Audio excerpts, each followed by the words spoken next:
Abang. Yang dihormati Tuan Imam, Tuan Fungsi Masjid, Barisan Istri Masjid, tuan-tuan muslimin dan muslimat yang dirahmati Allah sekalian. Saya ucapkan selamat Hari Raya Aidilfitri pada hari yang ke-berapa? Syawal 12 14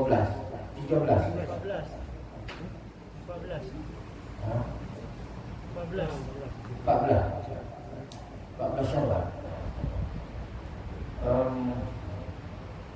Kita masih lagi dalam mood hari raya. Banyak lagi rumah-rumah terbuka, masjid-masjid terbuka, surau-surau terbuka, dan banyak. Jadi orang kita ni masih sibuk dengan persiapan rumah-rumah terbuka. Mungkin tidak sebab tu masjid, surau belum ramai lagi jemaah yang hadir. Tak apa tuan-tuan, kita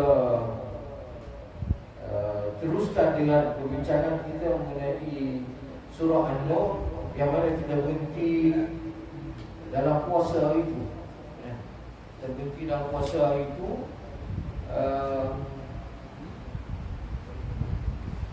kita sambung balik malam ini dan kita mulakan dengan ayat 35 dan 36 muka surat 354. Tak nampak isi. Ada Quran semua kan? Boleh baca kan? Saya baca, tuan-tuan ikut kuat-kuat.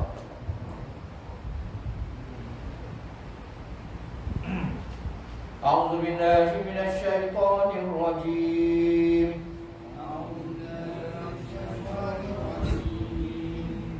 Allahu nurus samawati wal ardh.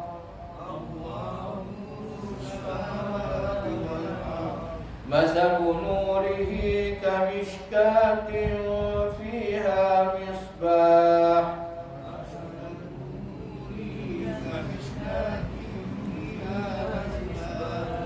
Al-misbahu fi zujajah.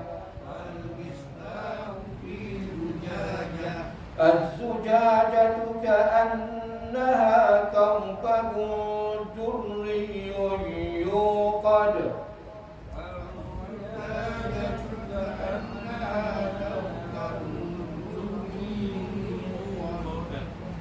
يوقد من شجرة مباركة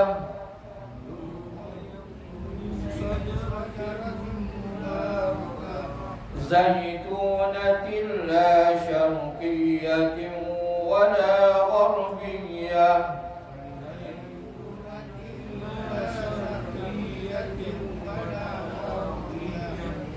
يكاد زيتها يضيء ولو لم تمسسه نار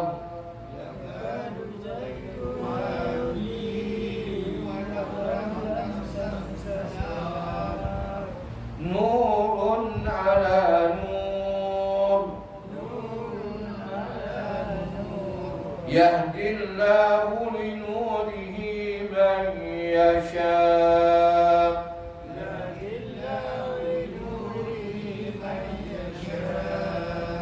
ويضرب الله الأمثال للناس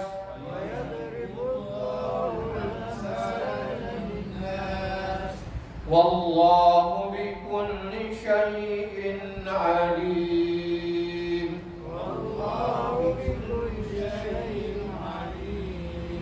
في بيوت أذن الله أن ترفع ويذكر فيها اسمه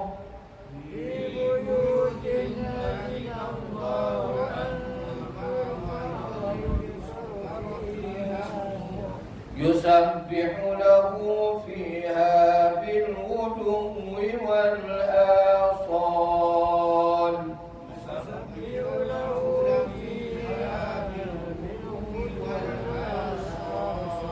صدق الله العظيم. Tuan-tuan dan puan yang dirahmati Allah sekalian, Allah Ta'ala berfirman pada ayat 35 surah An-Nur, yang mana kita dah bicarakan sebahagian daripada ayat ni pada bulan Ramadan yang lepas.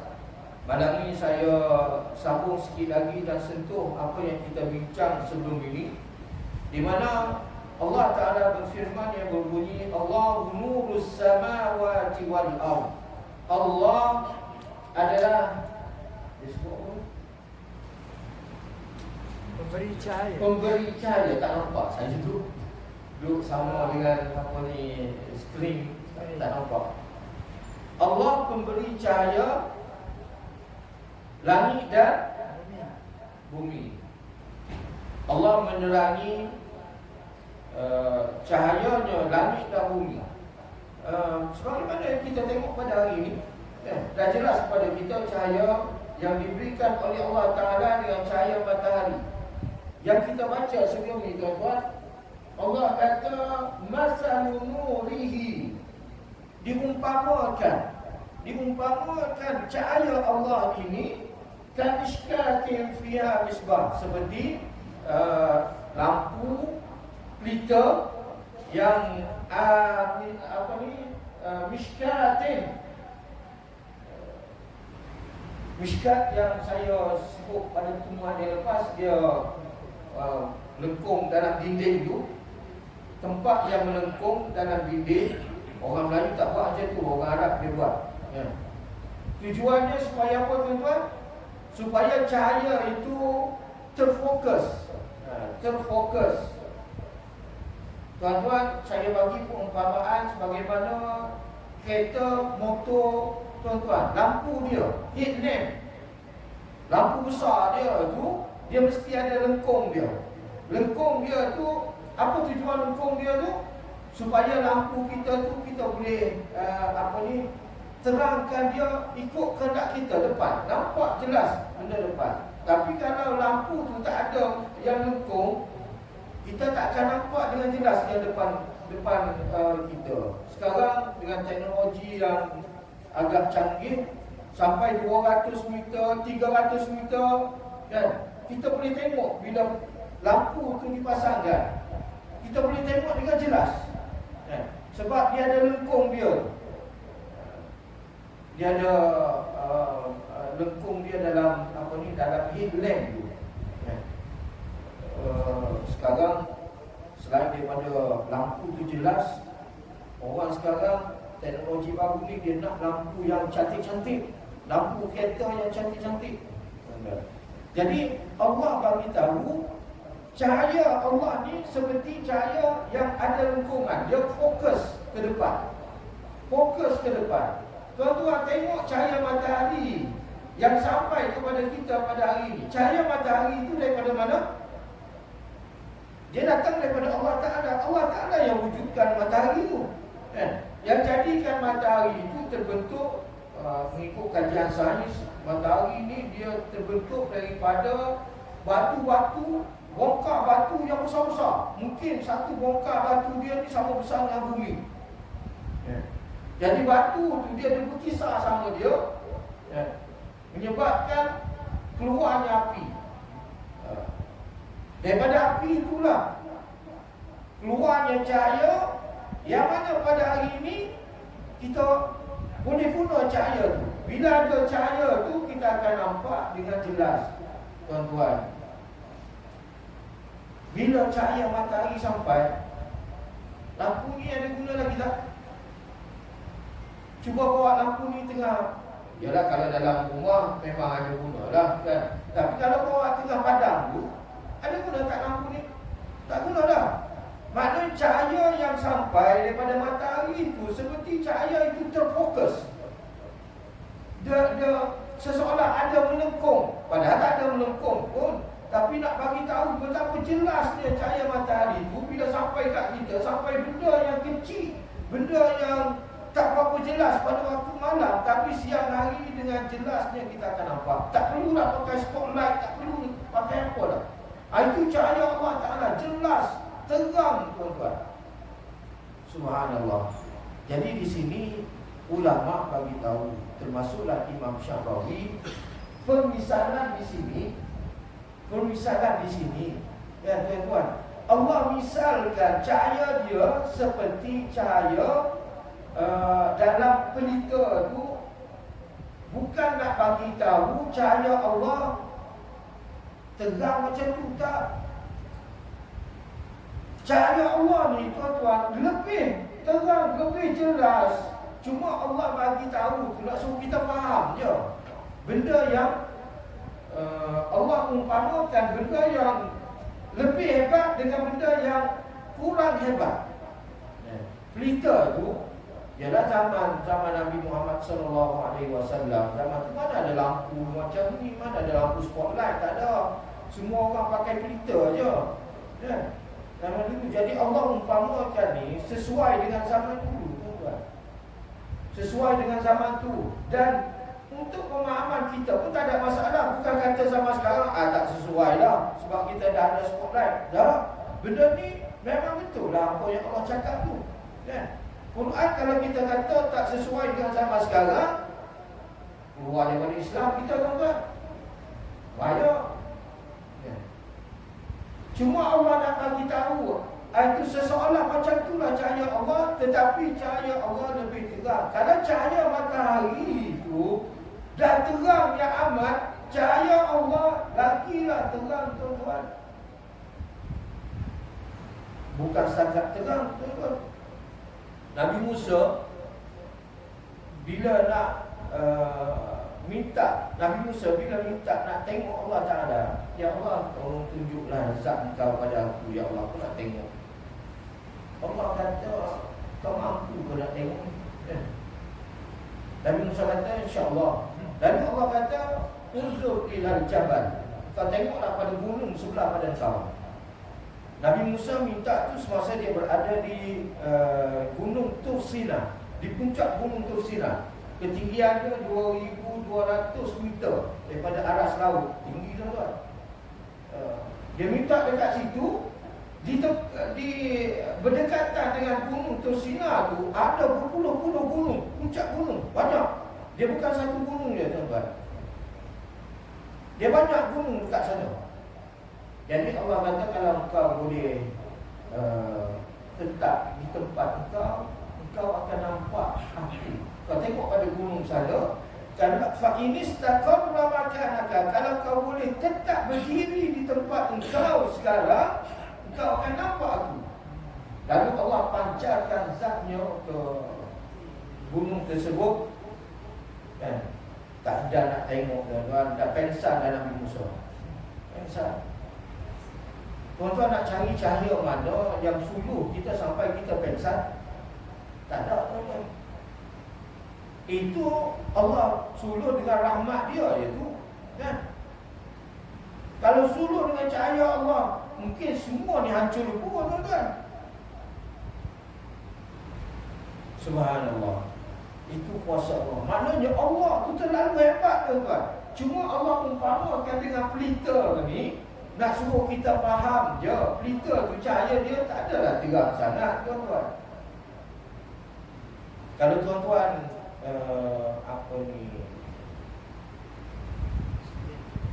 pernah berkhidmat dengan artileri. Ada yang pernah berkhidmat dengan ni, artileri. Kan? Eten. Eten saja.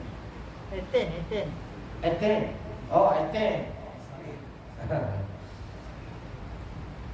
Imam dua.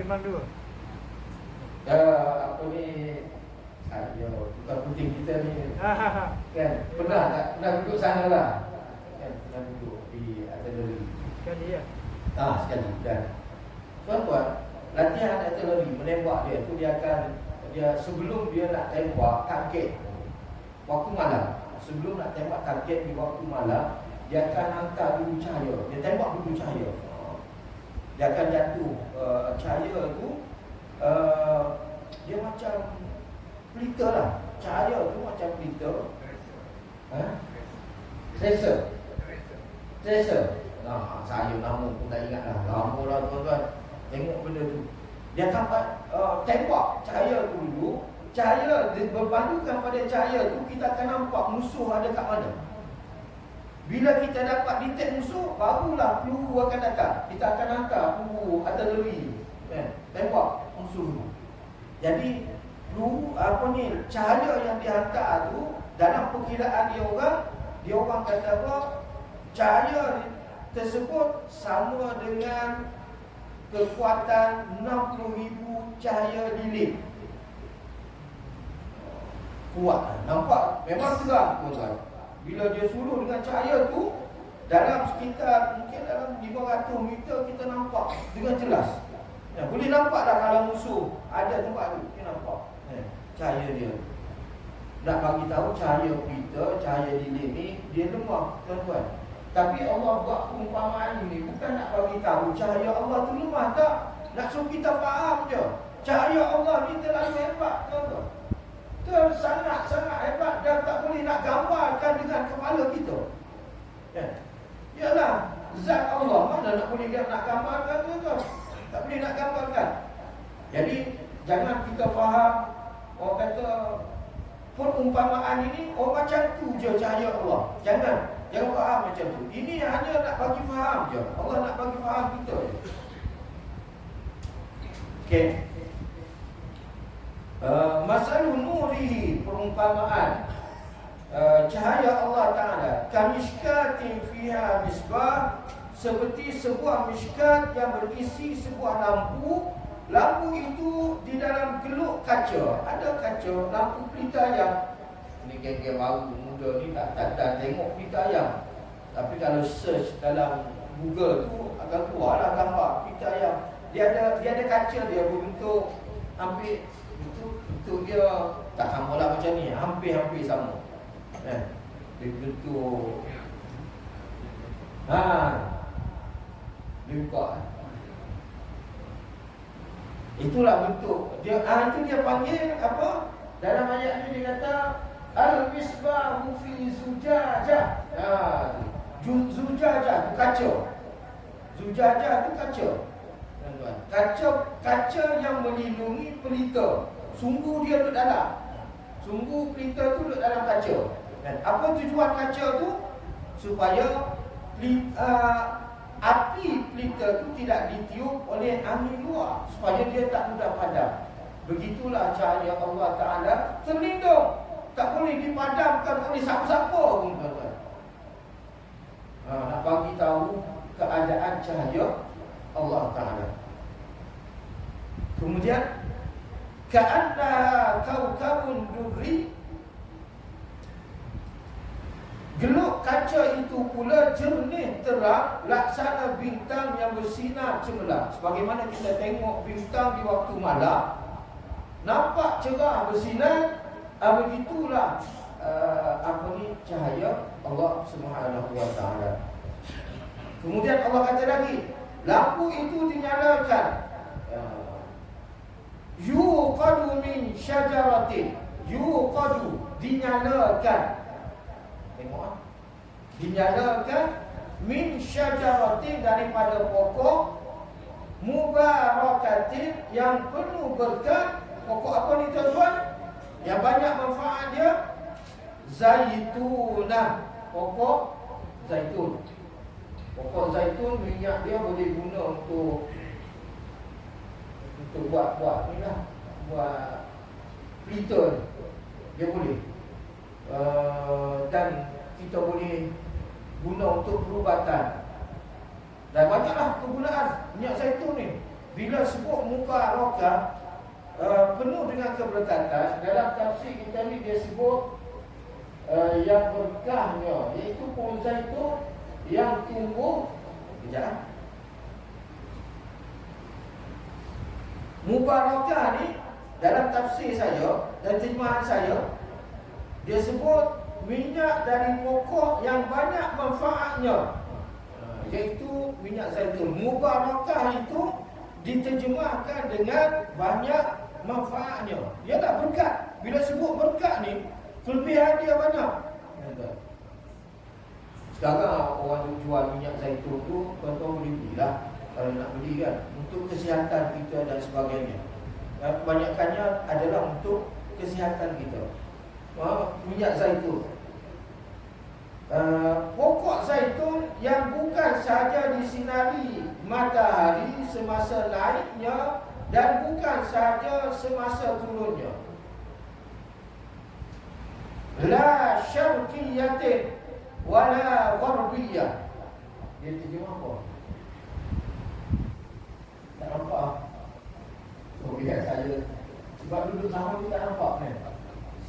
Selari dengan string ni tak nampak. Tumbuh tidak di sebelah timur dan tidak pula di sebelah barat. Tidak di sebelah timur dan tidak di sebelah barat. La syarqiyah, tidak di sebelah timur.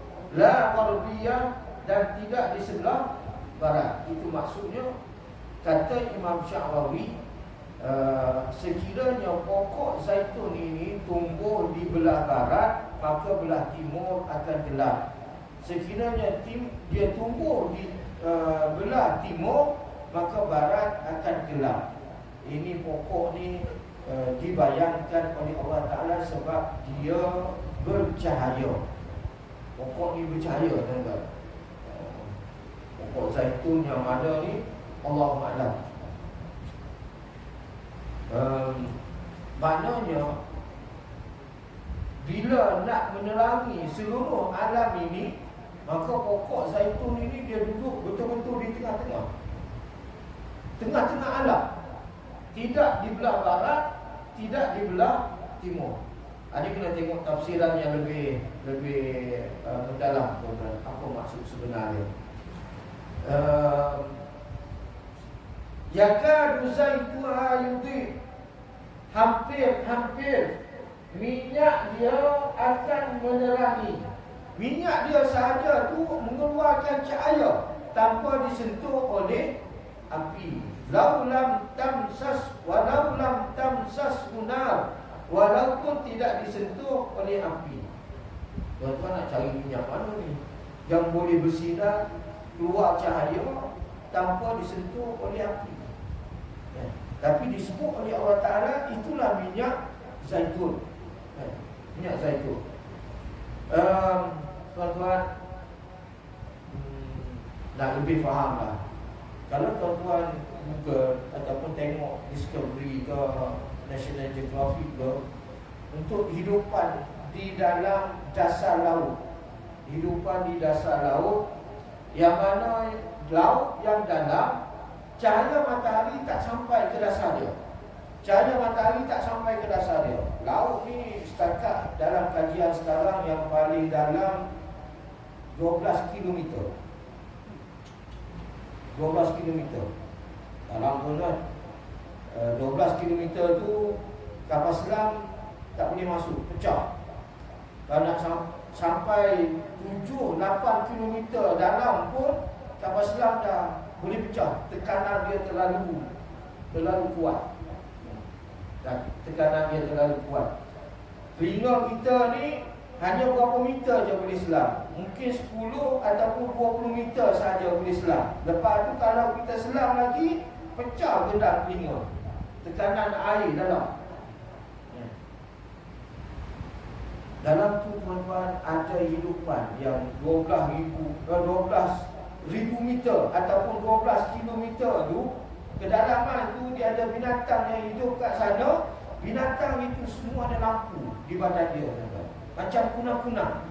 Tuan-tuan tengok ikan ada lampu. Pelik, tuan-tuan. Ya Allah. Padahal bateri tak ada pun. Tapi Allah boleh buat macam tu. Kalau ikan boleh bersinar macam tu, macam mana dengan minyak ni?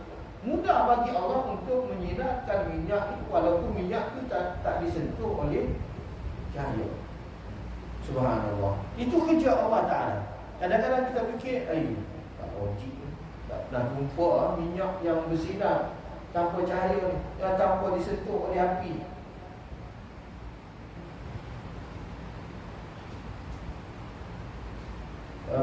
Kemudian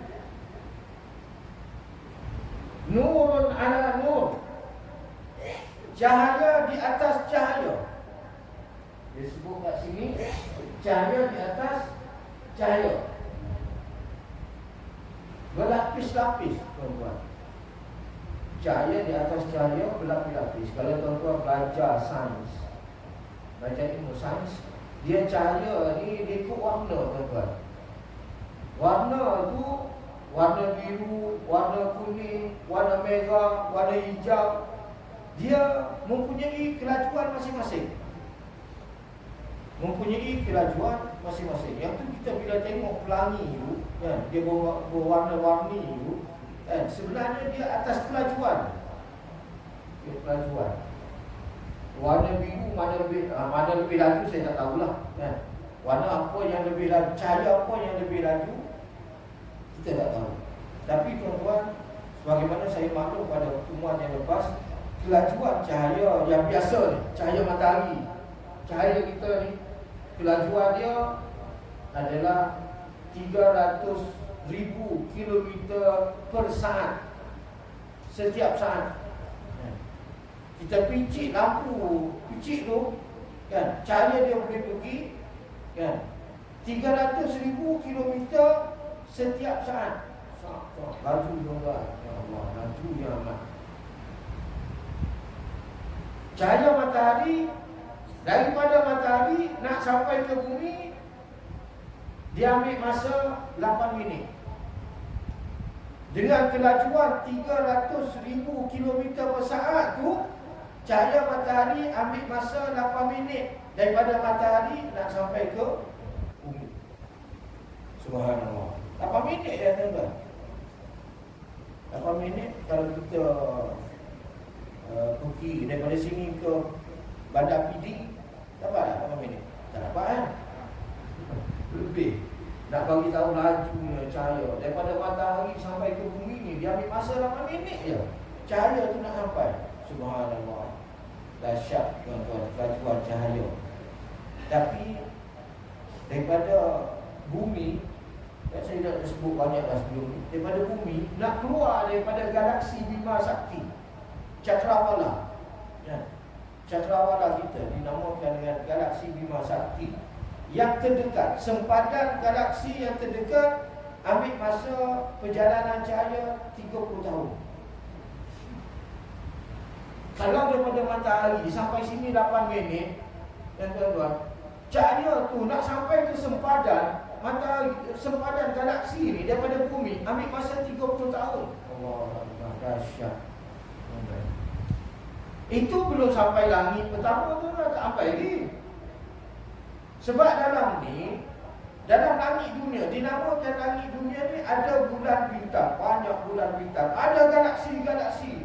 Kalau tuan-tuan pergi ke kompleks Al-Khawarizmi di Melaka ni, tuan-tuan boleh akan ditunjuk dalam kompleks itu galaksi-galaksi di luar daripada galaksi Bima Sakti. Ada lebih daripada ribuan galaksi. Subhanallah. Yang saya pergi sana, dia tunjuk, masa tu dia tunjuk ada satu galaksi yang berbentuk tiang, 4 segi bentuk dia, 4 segi, ya. Tapi galaksi ni terlalu besar, tuan-tuan, terlalu besar. Cuma sebab dia tu jauh dengan kita tak nampak. Dia sebut dalam tu bentuk tiang ni, kan, dia bentuk tiang lah. Ni botol kan, tapi tuan bayangkan tiang, kan. Daripada cahaya daripada atas ni nak sampai ke bawah, kena ambil masa selama 10 bilion tahun. Itu galaksi dia, tuan-tuan. Bukan alam keseluruhan, bukan. Subhanallah. Dahsyat, tuan-tuan. Itu masih lagi dalam langit pertama. Tak pergi lagi kedua, langit ketiga tu lah. Belum lagi. Bagaimana dengan Nabi naik buah malam Isra' Mi'raj? Nabi langkau pergi ke langit pertama, langit kedua, ambil masa berapa lama? Pergi sampai Sidratul Muntaha, patah balik ke bumi dalam masa satu malam. Itu cahaya apa tuan-tuan? Ni nurun ala nur. Kelajuan cahaya yang Allah bagi pada burak Allah bagi pada malaikat Jibril. Malaikat Jibril ni dibuat daripada cahaya, dicipta daripada cahaya. Kelajuan malaikat Jibril, tuan-tuan. La ilaha illallah. Langit ketujuh turun balik satu malam je, tuan-tuan. Itu nak sampai ke langit ketujuh, kita tak tahu berapa ribu bilion tahun perjalanan cahaya, tuan-tuan. Subhanallah. Dahsyat. Nurun ala nur. Cahaya di atas cahaya. Kehebatan cahaya Allah. Itu baru cahaya buruk, baru cahaya malaikat Jibril. Cahaya Allah macam mana? Allah Akbar. Jauh lebih hebat, tuan-tuan. Jauh lebih hebat. Subhanallah. Tuan-tuan, kemudian Allah kata apa? Yahdillahu linurihi man yasha. Allah anugerahkan cahaya ini kepada sesiapa sahaja yang dia kehendaki. Allah bagi cahaya.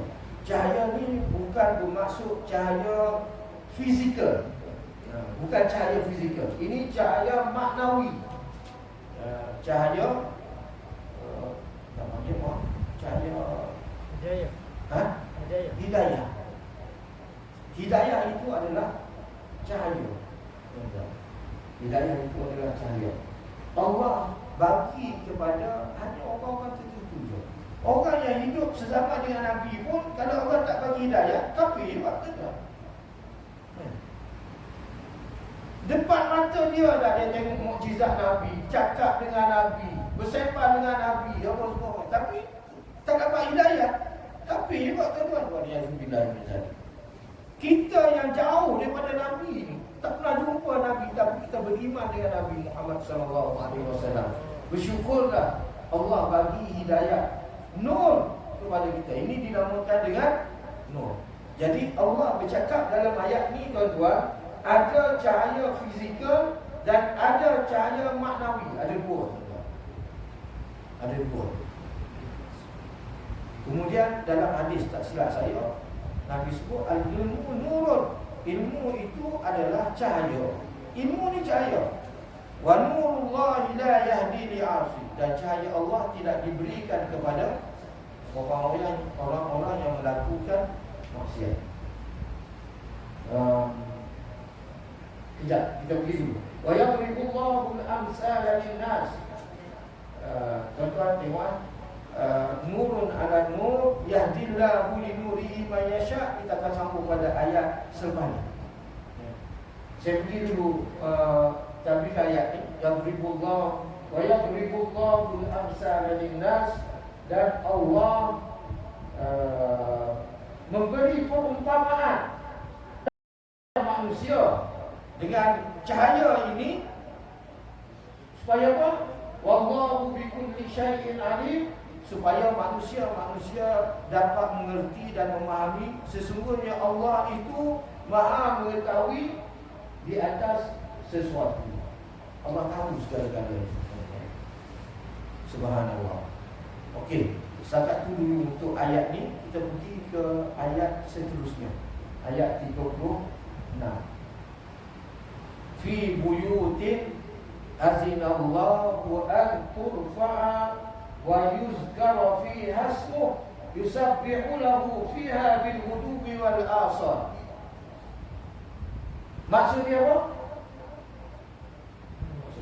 Tasbihlah bertasbihlah kepada Allah di masjid-masjid yang telah diperintahkan untuk dimuliakan dan disebutkan namanya di dalamnya pada waktu pagi dan waktu petang. Itu terjemahan dia lah, tuan-tuan. Okey, terjemahan dia tak salah, betul lah. Cuma nak bagi penjelasan dan pemahaman, tuan-tuan, dalam bahasa Arab, fi, kataan fi buyutin. Fi ni dia panggil haraf jar. Dia dalam bahasa kita dia sebagai penyambung perkataan. Kita nak sambung cakap. Saya berada di Kota Baru. Saya berada di Masjid D. Kataan D itu adalah penyambung, kan, penyambung dengan perkataan lain. Dia tak boleh berhenti dekat D. Saya berada di, salah, tak tak betul. Kan?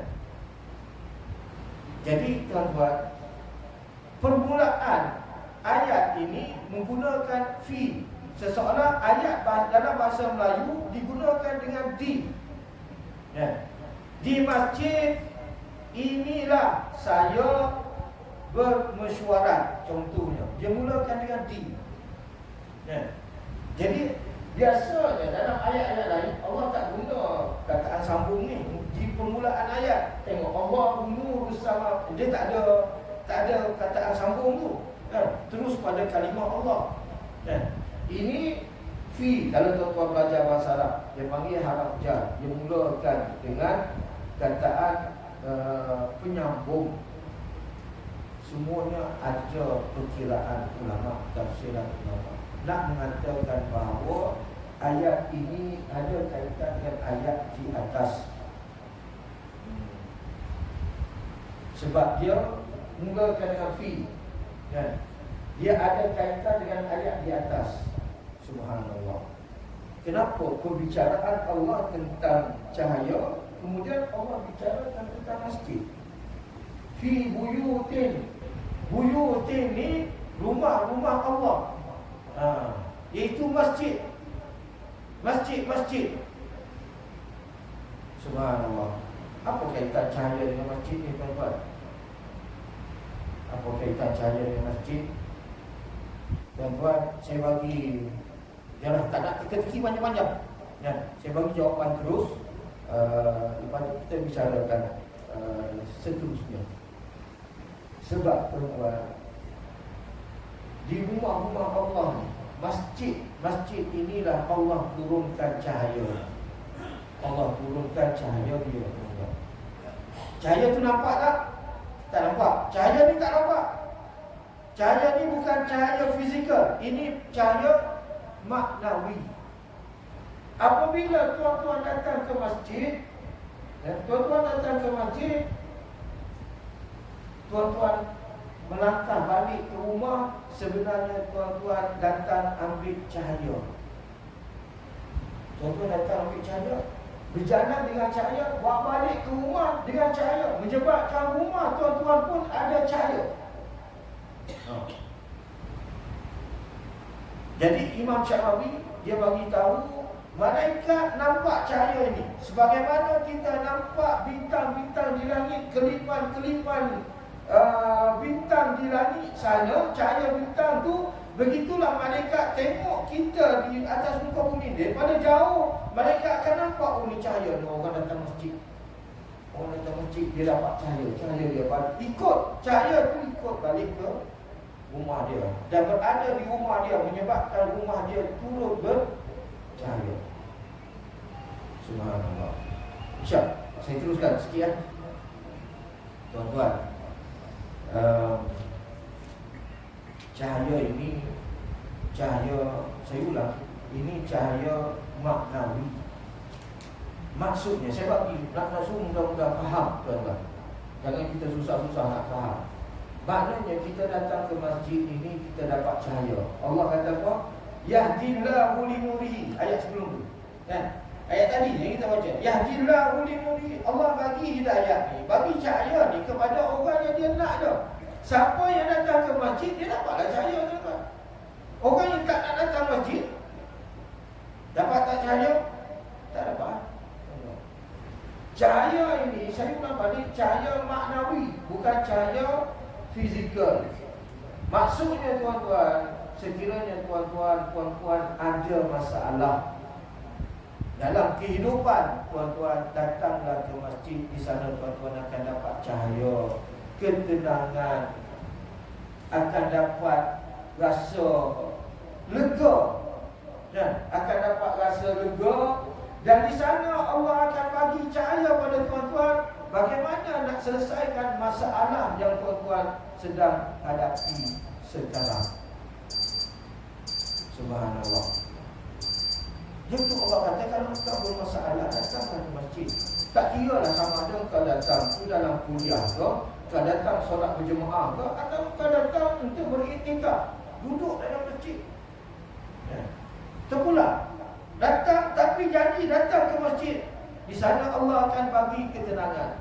Tuan-tuan, menjadi kesilapan yang besar apabila seseorang itu dia ada masalah dalam kehidupan dia. Dia pergi ke kelab malam, dia pergi ke konsert, untuk kononnya untuk merawat dia punya jiwa,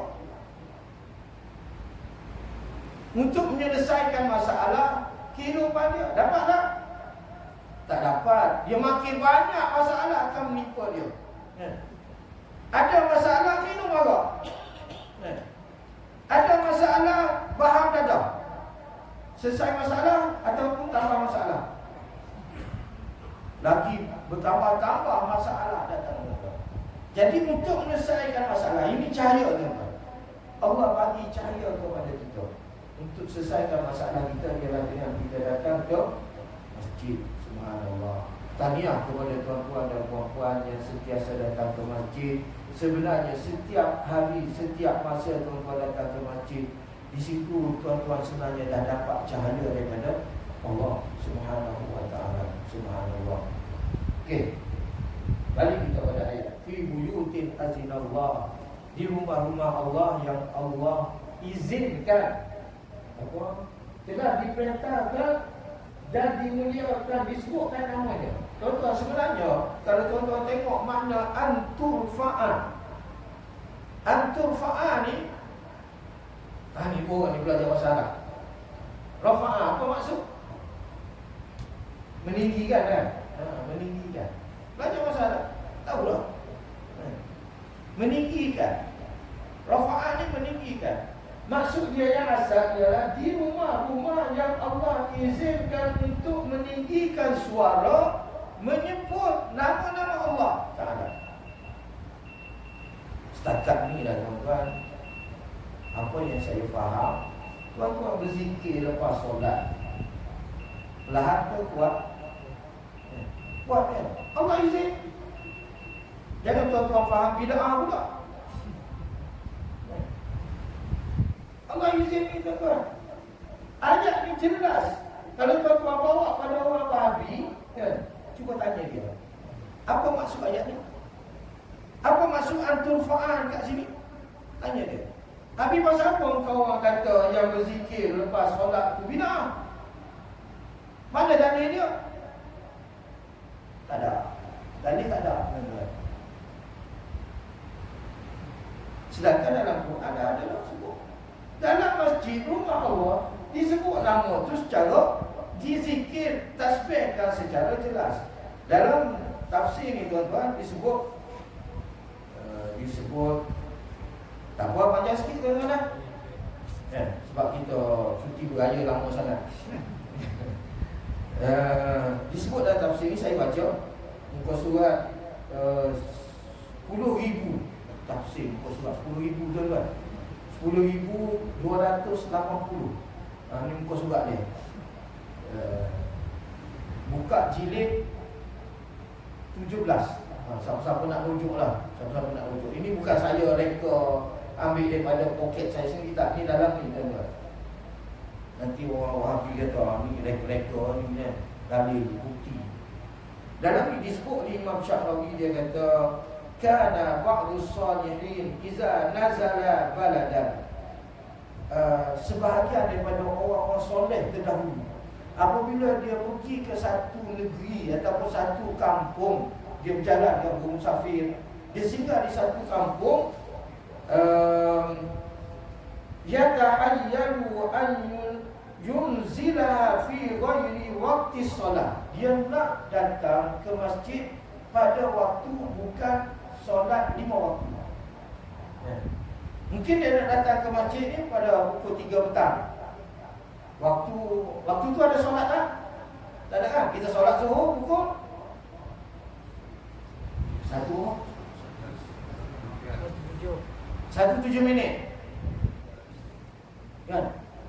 Solat zuhur 1:07 minit. Solat asar pukul 4:20.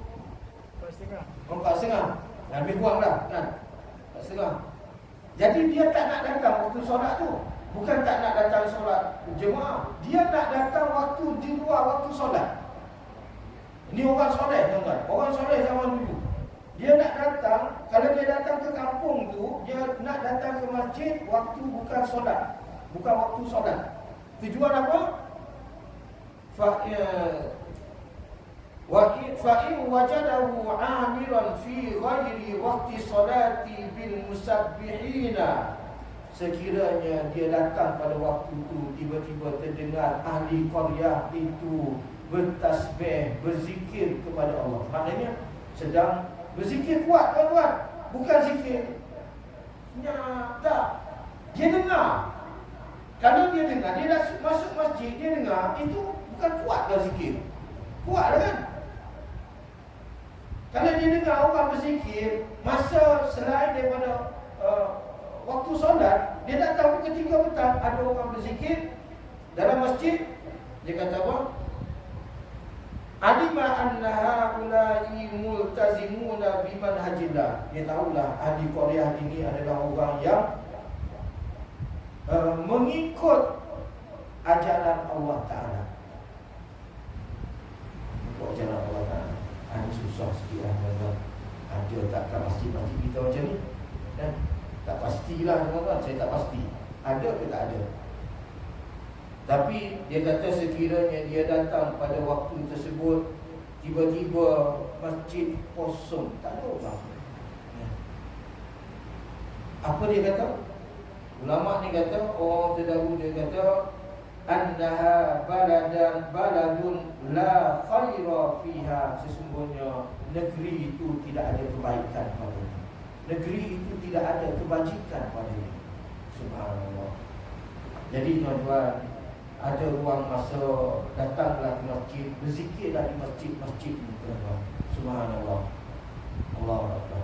Cerita panjang kat masjid ni, tuan-tuan. InsyaAllah jauh dah. Saya sebut sikit lagi, nanti kita sambung pada pertemuan akan datang. Masjid ni adalah tempat turunnya cahaya Allah. Masjid ini adalah tempat datangnya rahmat Allah Ta'ala. Masjid ini tempat datangnya keberkatan daripada Allah Subhanahu Wa Ta'ala.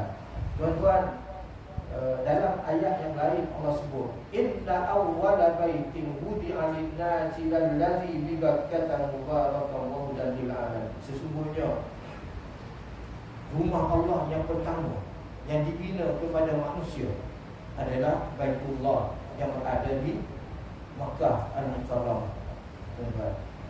Makkah, Baitullah, Kaabah adalah rumah Allah. Rumah Allah yang dibina atas dasar pilihan Allah. Allah yang pilih. Allah bagi tahu pada Nabi Ibrahim, kau bina Kaabah dekat sini. Pilihan Allah Ta'ala. Masjid-masjid lain rumah Allah juga, sama dengan masjid ini. Tapi masjid lain dan masjid ini dibina atas pilihan manusia. Manusia yang pilih. Ahli Qaryah kat sini buat, kita nak buat masjid kampus awal segala ni kat sini, binalah masjid atas arahan manusia, pilihan manusia. Maka kata Imam Syarawi, dengan sebab itu semua masjid ni kena menghadap kepada Baitullah. Dia kena ikut hak pilihan Allah. Yang tu semua menghadap ke arah kiblat. Masjid kena ikut. Satu lagi, last sebelum berhenti, nanti kita bicara tentang panjang lebar kelebihan masjid ni, tuan-tuan. Datanglah masjid, imarahlah masjid, tuan-tuan. Makmurkan masjid dengan zikir-zikir. Allah sebut masjid ni sebagai apa? Baitullah tu, Allah kata apa? Baitullah kan? Baitullah, apa maksud Baitullah tu kan? Rumah Allah. Adakah Allah ada dalam rumah tu? Macam rumah kita, ada dapur, ada ruang tamu, ada bilik. Lepas tu Allah duduk kat ruang tamu, Allah duduk kat di dapur. Ada macam tu tak? Tak ada. Bila sebut Baitullah adalah Kaabah dan juga masjid keseluruhannya dinamakan dengan Baitullah, rumah Allah. Apa maksud rumah Allah? Rumah Allah yang dimaksudkan adalah masjid-masjid, tuan-tuan. Tuan-tuan jangan ikut Wahabi dia terjemah kalau yadullah itu tangan Allah. Ya, tangan Allah. Kenapa dia tak terjemahkan Baitullah tu rumah Allah tu sebagaimana rumah manusia?